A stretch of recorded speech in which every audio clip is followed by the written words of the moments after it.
ব্যবসায় লোকসান অনেকের স্বপ্ন থামিয়ে দেয়, আবার কারো কাছে সেটাই হয়ে ওঠে নতুন করে ঘুরে দাঁড়ানোর সবচেয়ে বড় শক্তি। সাতক্ষীরার মোহাম্মদ হাফিজুর রহমান ঠিক তেমনই একজন সাহসী উদ্যোক্তা।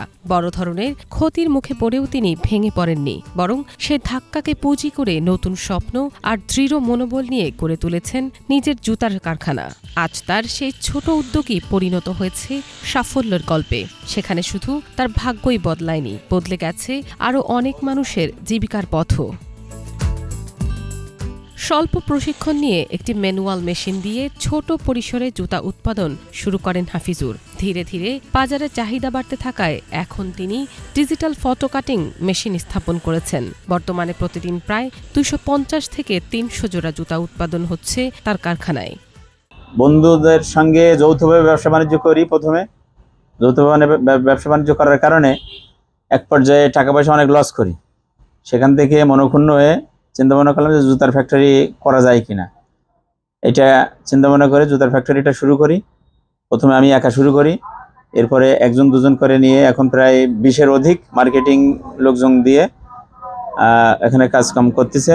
আমার মাল সাতক্ষীরায় আল্লাহর রহমতে মেহেরবানিতে প্রচুর চাহিদা আছে। প্রথমে আমি ম্যানুয়াল মেশিন দিয়ে কার্যক্রম শুরু করি, এখন আপনার অটো কাটিং মেশিন ক্রয় করেছি। সবাইরে দিতে পারি না বলে পর্যাপ্ত চাহিদা হওয়ার কারণে এখন মোটামুটি অটো কাটিং মেশিন দিয়েই কার্যক্রম চলতেছে। এই কারখানায় কাজ করেছেন স্থানীয় নারী পুরুষ সহ বেশ কয়েকজন শ্রমিক। তাদের হাত ধরেই তৈরি হচ্ছে 20 থেকে 25 ধরনের জুতা। কর্মসংস্থানের সুযোগ পেয়ে আর্থিকভাবে স্বাবলম্বী হচ্ছেন অনেকেই, বদলাচ্ছে তাদের জীবনমান। দোকানদার সাহেব জোর করে আমার একজোড়া জুতা দিছিল, পরে আমি জুতোটা ব্যবহার করলাম, ব্যবহার করে দেখলাম যে না, ভালোই মান ভালো, জুতার মান ভালো। তো আজকে আমি নিজের থেকে আসছি যে একজোড়া জুতো কেনার জন্য। এখানে মহিলাদের জুতা, পুরুষদের জুতা ও সকল প্রকার জুতা তৈরি করছি। 250 থেকে 300 জোড়া জুতা তৈরি করতে পারি। বাচ্চাদের জুতা তৈরি হয়, মহিলাদের জুতা তৈরি হয়, আর পুরুষদের জুতা তৈরি হয়। 2 জন করতে করতে এখন আমরা 20 জনের উপরে কাজ করি এখানে।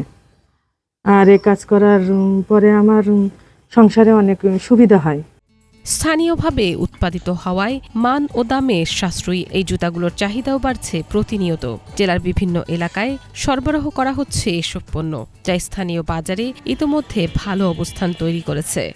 সাতক্ষীরাতে যে বিভিন্ন ধরনের ক্ষুদ্র কুটির মাঝারি শিল্পের উদ্যোক্তা আছে, তাদের নিয়ে মূলত কাজ করছে। এখানে কুটির শিল্পের উদ্যোক্তা বিশেষ করে আমাদের সাতক্ষীরার পুরানো সাতক্ষীরার আলিয়া মাদ্রাসায় যে হাফিজুল ভাই, তো আমরা চেষ্টা করছি ওনাকে কিভাবে সহযোগিতা করা যায়। উনি যদি আমাদের আর্থিক সহযোগিতা কিংবা ওনার প্রোডাক্টের গুণগত মান আরো কিভাবে বৃদ্ধি করা যায় সেদিক দিয়ে যদি উনি সহযোগিতা নিতে চান, তো বিসিকে আমরা আসলে প্রস্তুত আছি তাকে সহযোগিতা করার জন্য।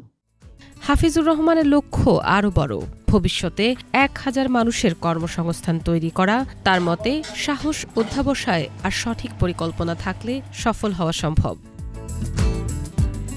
Bangla vision news desk.